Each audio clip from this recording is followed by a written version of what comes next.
Chapter 26.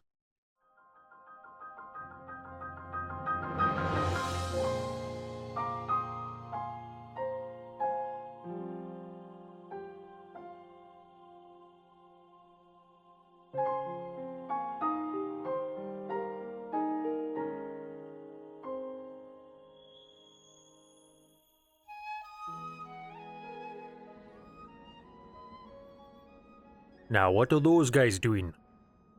Daruk looked out towards the Bridge of Eldin, which separated Goron's city from the base of Death Mountain. A large group of Gorons had gathered there with Bluto at their center. He had piloted them down Death Mountain, easily navigating over the mountainous terrain. As the ground began to level out again, Link and Yunobo had gone back above deck, watching as the distant Goron city got closer. The view from the side of Death Mountain was spectacular, easily the highest view around, letting him see around for miles. Link could even faintly see the castle, little more than a speck from this distance. He noticed that the heat surrounding the volcano had become less oppressive in the time it took them to descend.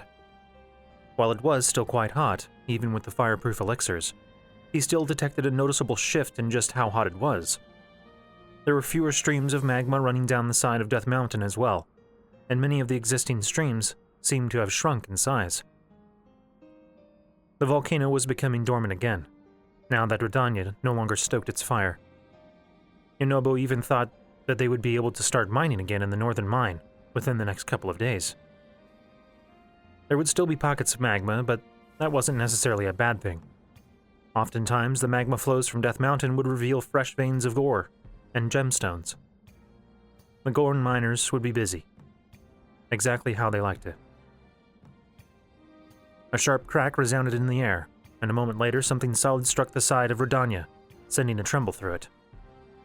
Hey, Daruk yelled, scowling. those guys are shooting at us. What do they think they are doing? Redania already took enough of a beating.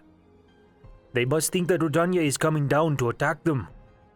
Their boss must have had some cannons from the mine brought over to drive it back. Yunobo hurried forward to the edge of the upper deck. A moment later, he ducked as a cannonball sailed overhead, missing him. Hey, he cried, waving his arms in the air. Stop, it's okay.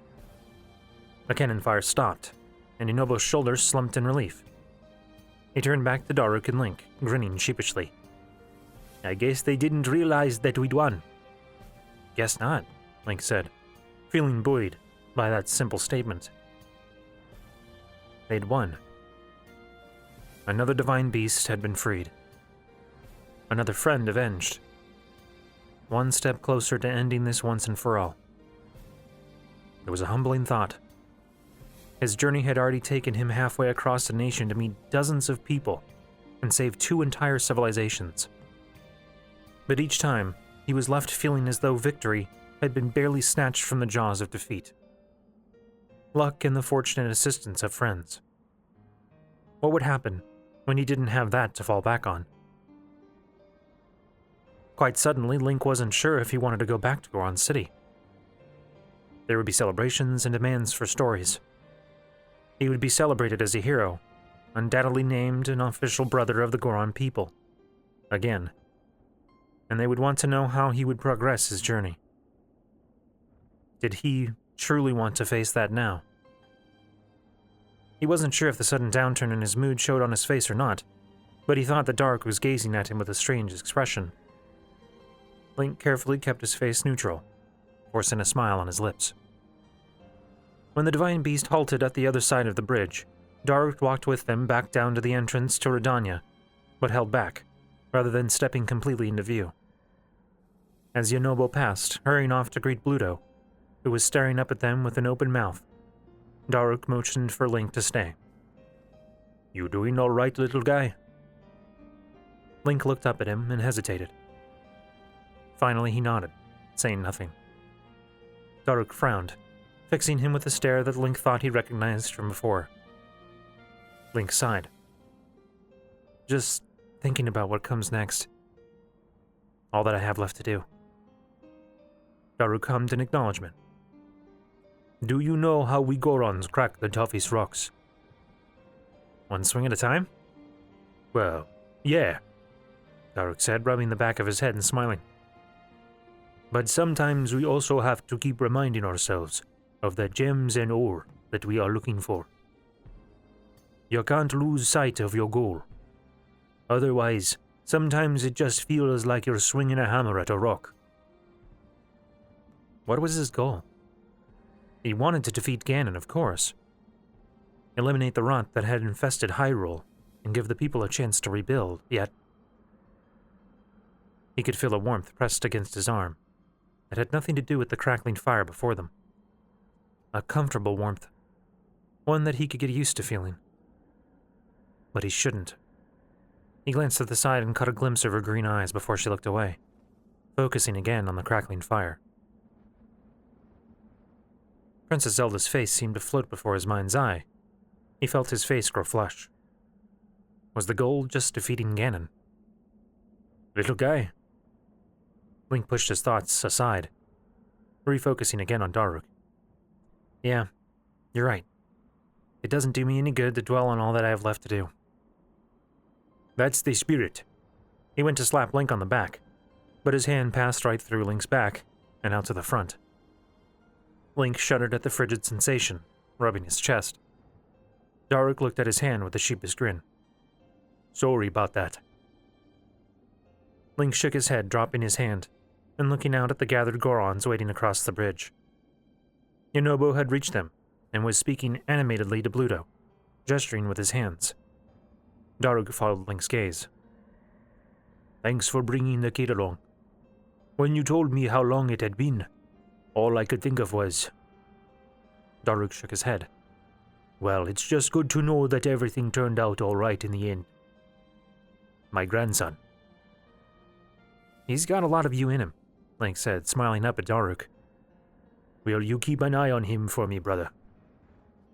I will, though I don't think he'll need it so much anymore. Outside, Yunobo smashed a fist against his palm, and then pointed up towards Redania's head, where the single fin still remained open and damaged. The other Gorons had gathered around him in a tight semicircle, listening with odd expressions.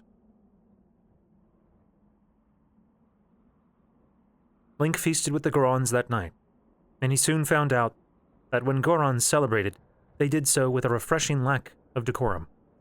The Gorons brought out drums of all shapes and sizes, playing them well into the night, while many other Gorons chose to dance to the rhythms.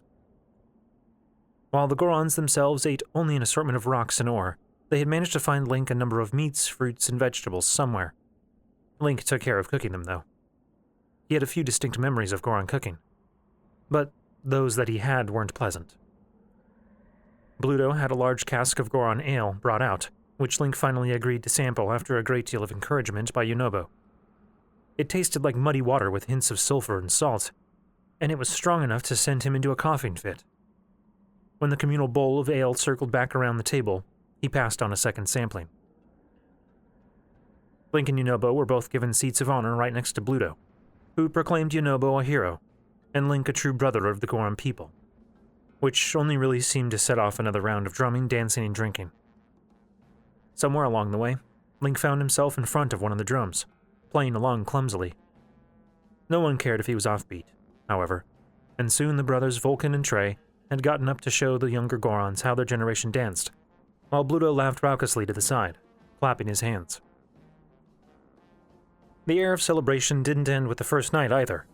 The next day, banners were hung up throughout Goron City, and Link was given a tour of the places that he'd not yet had a chance to see. He saw the great underground city, with its impossibly tall ceiling, lava falls, and sprawling minecart transportation system that led deep into the surrounding mountains. He was shown the northern mine, which would be reopening soon now that the lava had stopped flowing into it in such a great amount. He was even shown not one but two different Sheikah shrines, including the one that he remembered investigating when he first met Daruk so many years before. He took the time to activate that one, to make travel back to Goron City easier in the future. He was even made a new iron shield by Rohan, the Goron blacksmith. It was heavier than Link was used to, but it would be sturdy. A short minecart ride took them down to the southern mine, where he met up with some Gorons that he recognized from his trip up to Goron City with Bolden, as well as some he hadn't met during his first stop there, in particular a pair of Gorons that he found himself speaking to on the evening of the second day. "Do you ever venture outside of Death Mountain?" Link asked the Goron across from him. They sat beside a small fire that Link had made and used to cook up a meal for himself. They were joined by another Goron, this one only a child, who wore a yellow hard hat, as all of the Goron miners did while in the mines. "Nope, I've been down to the trading outpost a couple times," said the Goron, taking off his hard hat and scratching the top of his head. "Grayson always says he wants to travel, though," the younger Goron said excitedly. "Ellison, don't. And you're always complaining that you're tired of digging tunnels all day long. That's not... and that you want to help people. Brother, I think we should do it." Link had met Pelisson first. The young Goron had been excitable and launched right into an explanation of how his older brother, Grayson, was really excited to meet Link, because he wanted to, one day, help people just like Link had helped the Gorons. After speaking with Link, Pelisson had gone off to fetch Grayson and tell him what had been proposed. "What about all of our friends?" Grayson asked, replacing his hard hat. "We can make new ones. Come on, Grayson, they need your help." "Well, I guess it couldn't hurt to leave the mountain. We can always come back after we finished." And with that, Link found the North Bolson Construction Company its Goron help. He even managed to find not one, but 2 Gorons that adhered to the company's strict naming conventions. "Where do you think you'll go next?" Yonobu asked, as they stood together on Stolok Bridge, a metal bridge that hung above the entrance of Goron City and connected to the path that led up to Death Mountain. "I'm going to travel south for a time," Link finally said after a few moments of silence. He leaned against the metal railing, looking out towards the massive monument rock. The Gorons had done a great job capturing Daruk's smiling face. "There are some questions that I need answered by Impa of the Sheikah, so I'll go there first. After that I might spend a few days in Hateno village." "But you're going to be going after the other divine beasts too, right?" Link nodded slowly. "Meadow and Naboris. The Rito and Garuda divine beasts." He hadn't quite decided which one he would travel to first, but he was beginning to lead towards the Rito. Both were to the west, across High Roof Field. It would be a long journey. He considered taking the southern road near the Great Plateau and heading straight into the desert. But the more he considered it, he liked the idea of cutting across the field instead. It would take him near the castle, which could prove dangerous, but curiosity drove him. What state was Central Hyrule in now? It seemed uninhabited, with the exception of bokoblins and moblins. But why? He found himself more and more determined to find out. And then there were the memories. He had begun to experience memories with every new place he went. He had seen memories with Daruk and Mipha, and even a handful with Princess Zelda. He wanted more, though, and thought that traveling closer to where it all had begun might help. He could always leave with the assistance of the Sheikah Slate, if it got too dangerous. It was a plan, at least. "Do you think you're going to be able to do it? Free the other divine beasts? Defeat the Calamity?" Link smiled faintly at the question and looked over at Yonobu. How did he even answer that question? "Well, I'm certainly going to try." Yonobu looked at him, and it seemed to Link that he was deciding whether or not to say something. Finally, he spoke again. "If you ever need anything, just ask me, okay?" "Thanks, brother." Link reached out, placing a hand on Yonobu's shoulder, before stepping back and pulling the Sheikah Slate from his waist.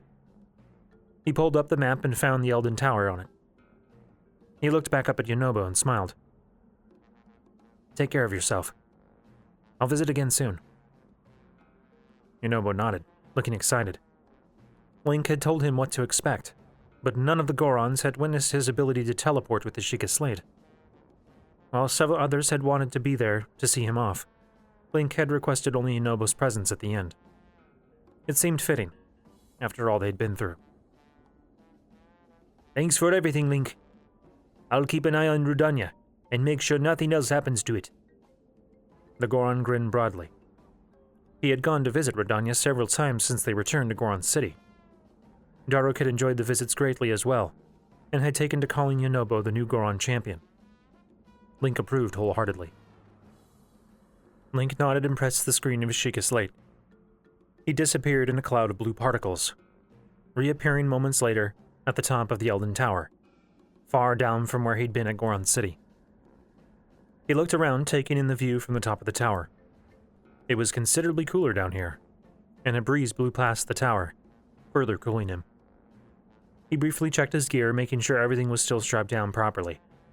He didn't have the luxury of using a Dolongo to carry the gear back down this time, and then took out the paraglider, leaping off the south side of the tower. The flight down took a long time, and Link covered quite a large distance in the process, sailing over the hot springs and landing just before the rock arch that marked the boundary that separated Death Mountain with the rest of Hyrule. The air continued to cool. Soon Link felt chilly by comparison. Though it was still a fairly warm morning, his sweat-soaked clothing were cold. He changed out of his champion's tunic, putting on the red tunic given to him by Telma, and continued on his way down towards the trading post. "Oh, there you are. We were wondering when you would be coming back." The young woman named Breen smiled brightly at Link when he walked up to the stable. The outpost was quiet, much as it has been when he first arrived here, containing only a small handful of inhabitants in a scattering of old buildings. "How has Spirit been?" Link asked, as he approached her in the door of the stable. She held a pitchfork, and a light sheen of sweat was visible on her forehead. It looked as though she had just finished mucking out the stable. "Oh, he's been fine, though Spirit is a fitting name for him. I tried taking him out for a ride yesterday to let him run, but I don't think he was happy with me at all." Link smiled fondly, looking into the stable. He could see Spirit's head sticking out from one of the stalls, fixing him with one large brown eye. He can be a handful. He's a sweet boy when you give him apples, though. Breen smiled broadly in towards Spirit, and then looked back at Link. "Oh, I almost forgot. Some people came looking for you." A chill ran down Link's spine. "Some people?" "Well, yeah, it was a couple of days ago. 2 people came by, said they knew you, asked if I knew where you would be coming back." "Are they still around?" The hair on Link's arm stood, and he resisted the urge to begin looking around. "No, they didn't stay at the inn. Just said they would come back in a few days, then walked back down the hill." "Did they say how they knew me?" "Not at all." "What did they look like?" "Well, it was a man and a woman. Didn't give any names. The man was kind of tall, bulky type, you know, brown hair. The woman was short, skinny, blonde, I think." The description was generic enough that it could have been anyone. Yet, it didn't sound like anyone in particular that Link knew. He grimaced. It could be innocent. Maybe someone from Hateno Village. But no, who there besides Purah knew that Link was going to be at Goron City? It could have been someone from Kakariko, but didn't sound like anyone he knew from there either. It wasn't necessarily assassins, of course. But he couldn't take the risk. Alone, Delia had nearly killed him. "Breen, I hate to do this, but I need you to keep Spirit here for a while longer, alright? Should only be a few days. I need to take care of some business before I take him again." "Oh, well, we can do that, but is everything okay?" Link walked into the stable, reaching out and patting Spirit's nose. The horse seemed agitated, wanting to be let out of the stable. "Just a little longer, boy. I'll be back soon." He turned back to Breen. "Yeah, everything's fine." He reached into a nearby bag of oats, pulling out a handful and holding his hand out to Spirit, who ate them from his palm. "Did they know that Spirit was here?" "I never told them, but I don't know if anyone else did," she said, stepping up beside him. "Are you sure everything is all right?" Link looked at her and forced up a small smile. "It's fine. I just need to take care of something. It'll be just a few more days. A week at most." He left shortly thereafter, after gathering some more of his equipment from Spirit's saddlebags and doing his best to avoid Breen's questions while not sounding too suspicious. There wasn't any avoiding it, though. The best he could hope was that, if they came back, she would just tell them the truth. Surely, if she was truthful with them, they would leave her alone. Before he faced any more possible assassins, however, he needed to have some questions answered. He ducked back behind some of the other buildings, where no one from the streets could see him, and pulled out his Sheikah slate, selecting Kakariko Village. The sudden change in the air threw him off greatly when he reformed on the base of the shrine. While the base of Death Mountain was still warm and arid, Kakariko was quite cooler and humid. The grass surrounding the shrine was damp, and distant clouds suggested that rains had passed through the area recently. The village smelled of wet grass and dirt, along with hints of cuckoos. He made his way down from the hill quickly, unable to shake the uneasy feeling of being watched. How many assassins were there? How had they known he was going to Death Mountain? Did they know that he had killed Delia? The white mask stuck out in his head. Were they Sheikah? He trusted Impa, yet... Oh, Link? We hadn't heard that you would be visiting today. Paya's voice brought Link out of his thoughts. She had a basket of damp clothes under one arm, and a washboard under the other, and appeared to be walking back up towards the home she shared with Impa. Link forced out a breath, trying to relax. His nerves felt on fire. I just arrived. Is Impa around? I need to talk with her. Paya frowned, looking concerned, but nodded. She led him back up to the house, past Dorian, who stood guard as always. Kato wasn't there at the time. The main room in Impa's residence was dimly lit by the light streaming in from outside. None of the lanterns were lit, and Impa wasn't sitting on her pillow.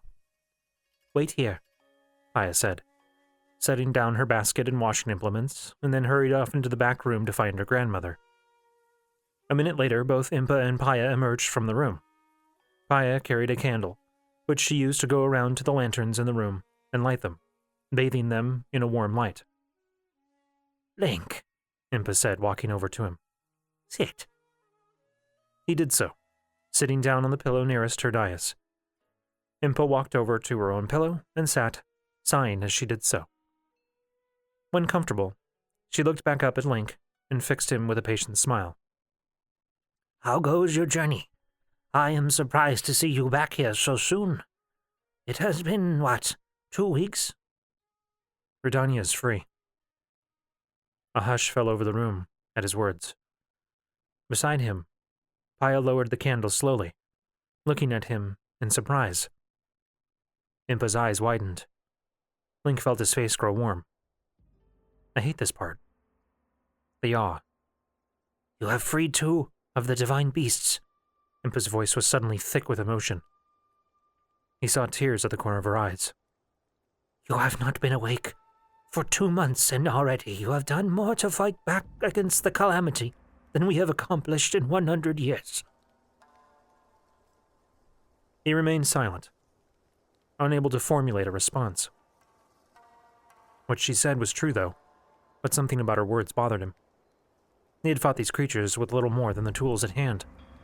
He did not carry a legendary sword, nor did he fight with any special abilities, just as what the champions had. He was an accomplished swordsman, true, but he felt certain that others would have accomplished as much had they made efforts to do so. It was a disconcerting thought. Was he truly the only one able to stand up to Calamity Ganon? And to think, you once asked why it must be you, Impa said, smiling. She reached up, wiping at her eyes. Good, Link. Link hesitated, glancing over and spotting Paya, who was still watching him with wide eyes, hands clasped to her breast. She had set the candle down on a nearby table. He looked away and reached into his pack, pulling out the white assassin's mask. Paya gasped sharply, and Impa sat up straight, eyes widening. The air in the room changed immediately, growing tense, dangerous. Where did you get that? Impa hissed. From the assassin that tried to kill me on my way to Death Mountain. In his mind's eye, he could see Delia's unseen eyes, blood trickling from the corner of her mouth. Dead by his hand. Fire the door. Ensure no one is listening, Impa commanded. Paya quickly obeyed, hurrying over to the front door and peeking out of it. Apparently satisfied that no one was on the deck outside, she snapped it closed again, and stood by it to ensure no one entered. Impa looked back at Link. Tell me. Link relayed the story, recounting how Delia initially appeared as a woman in distress, injured and in need of help. He told her of how he had woke to find her standing over him, in the mask, and of the ensuing fight between them that ended in her death. So, what is this? The mask has a Sheikah symbol on it. Link couldn't quite keep the accusatory tone out of his voice. Not that he thought Impa was responsible for the assassin, but she was the leader of the Sheikah after all. That is not a Sheikah eye. Impa slowly stood from her pillow, making her way down. She held her hand out, and Link handed her the mask. She took it, inspecting it quietly. They have been more active lately, but I hoped that they wouldn't have found out about you so quickly. And to know where you were going. Impa, who are they? Yiga. Yiga? Telma mentioned them, didn't she? I've definitely heard of them before, Link thought. Something else pulled at his thoughts, though, a memory that would not form, perhaps. Had he dealt with them in the past? At Link's insistent look, Impa continued. To fully explain the Yiga, I must first explain what happened following Calamity Ganon's defeat 10,000 years ago. Impa pulled another pillow closer, sitting down on it directly in front of Link, still holding the mask. The Sheikah people, as you know, were instrumental in defeating Calamity Ganon then, with the use of the Divine Beasts and the Guardians. At the time, we were lauded as heroes and gained much influence over the governing of the kingdom. However, as is common any time an unfamiliar culture grows stronger, the people of Hyrule began to fear the Sheikah. Our technology was powerful and foreign, and it seemed to them that if we wanted to conquer her rule, rather than serve it, we had all the necessary tools to do so. Whether those fears were unfounded or not, I cannot say.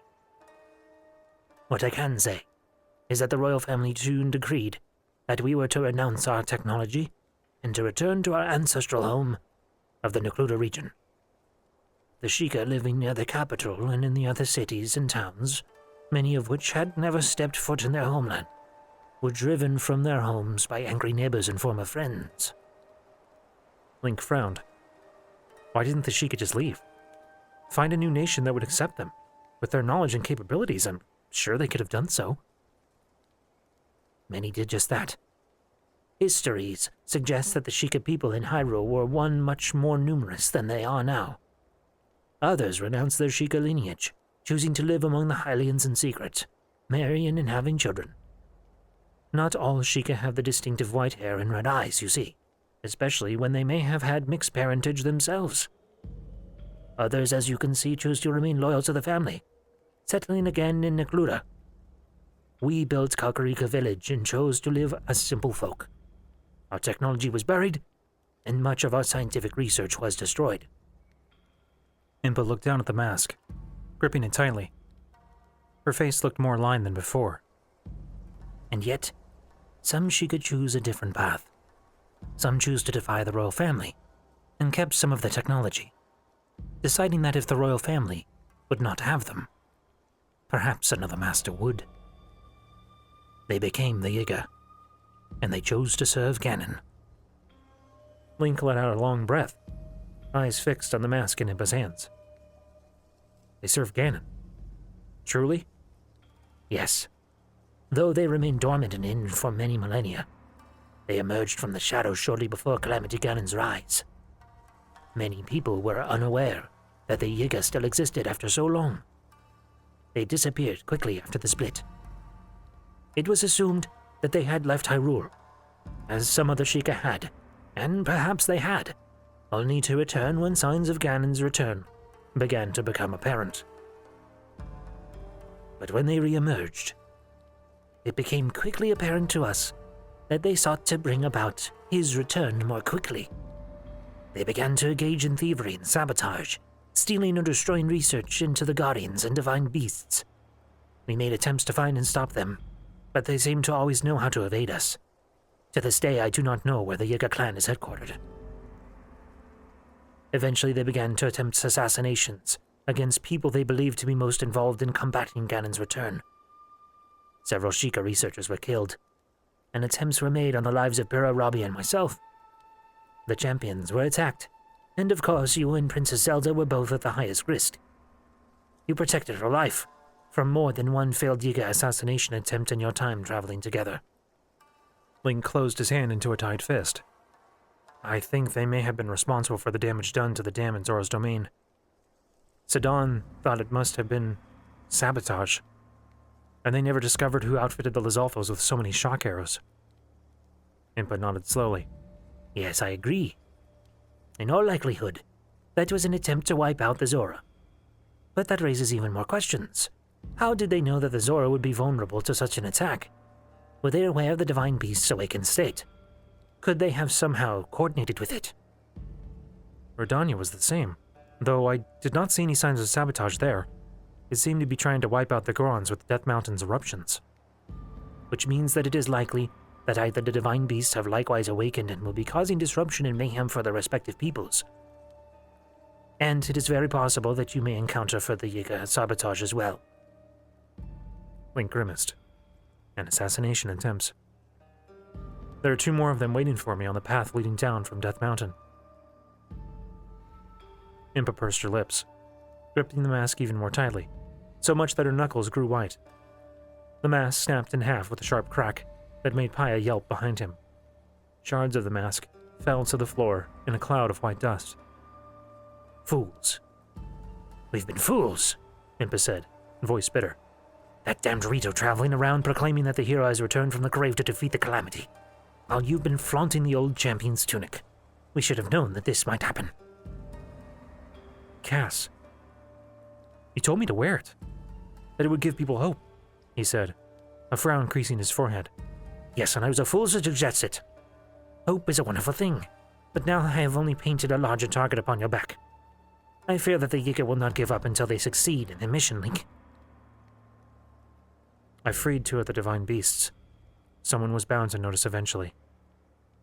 Yes. But time is a luxury that we cannot afford, Impa spat. She looked furious, cheeks blossoming with an angry flush, as she looked down at the 2 halves of the Yiga mask. It is possible that you may have been able to cross the country and free another of the beasts before they found you. Now, they know who you are and what you're doing. And they will know that you will be heading west to finish what you have started. Link grunted. He hadn't considered that. The Yiga would almost certainly be waiting for him, at both the Gerudo and Rito regions. They would ambush him, perhaps try to kill him in his sleep, as Delia had attempted, or wait for him to pass an attack when his back was turned. And we must also assume that there are Yiga spies among the Sheikah, Impa said, closing her eyes. Grandmother, Aya said, looking worried. Do you really think that someone in Kakariko village would be spying for the Yiga? It is a possibility that we must face. Impa slowly opened her eyes again, expression dark. It is not a stretch to think that someone might have deduced your next destination, following your victory at Zora's domain. Having 2 separate groups of assassins showing up at the same place suggests coordination, however. And, for all this bluster, I do not believe that Rito made any mention in any of his songs or stories of where you would be headed next. But just about everyone in Kakariko village knew, Link said, his heart sinking. I came here to gather information on Death Mountain and the Gorons before I left. Exactly. Oh, I should have seen this. I used to be sharper than this. Curse these years, I've grown soft. Impa fixed the broken mask with a fierce glare. Silence fell for a time. Finally, Aya said in a softer voice, "And 2 of them are waiting for Link to return." She sounded terrified. It was a fair concern. Link would have to get past them sometime, which meant a very high likelihood that he would have to kill them. It wasn't a pleasant thought. Impa nodded gravely. From here on, Link, you will have to be more vigilant than ever before. Trust no one. Don't wear your champion's tunic while traveling either. It would be good to try to disguise yourself as well. Grow a beard, change your hair. They may have a description of you. I'll still be conspicuous, Link said, grimacing. No one travels alone. True enough, but that may be able to help you just the same.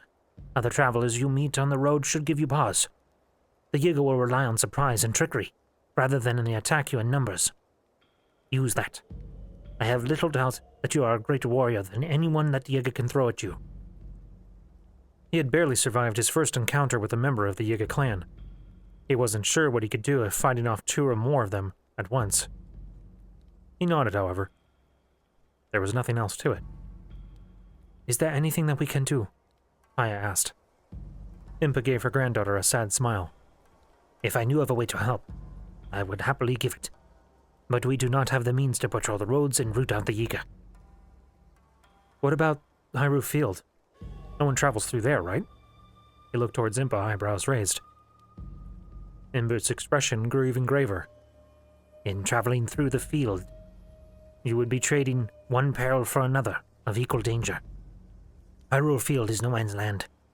Monsters inhabit the ruins, and guardians are said to still roam near the castle. At least I can see those threats, Link said. I'll be going to the Reno next, but we'll tell people that I'm going to the Gerudo. Maybe it will be enough to throw them off my trail. It seemed cowardly, but Link was still only one man. If the Yiga deployed a large force to try to stop him, then he would likely perish. He needed to move quickly, and from a direction that they wouldn't expect. Impa considered for a time, and then nodded. It's a good plan, Link. Risky, but I fear that the Yiga will persist in their hunt for you. I do not believe that they would have only sent 3 of them to find you.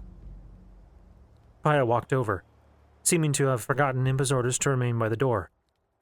She sat down on a pillow next to them, face pale. She's scared that I'm going to be killed, Link thought. It was touching, really.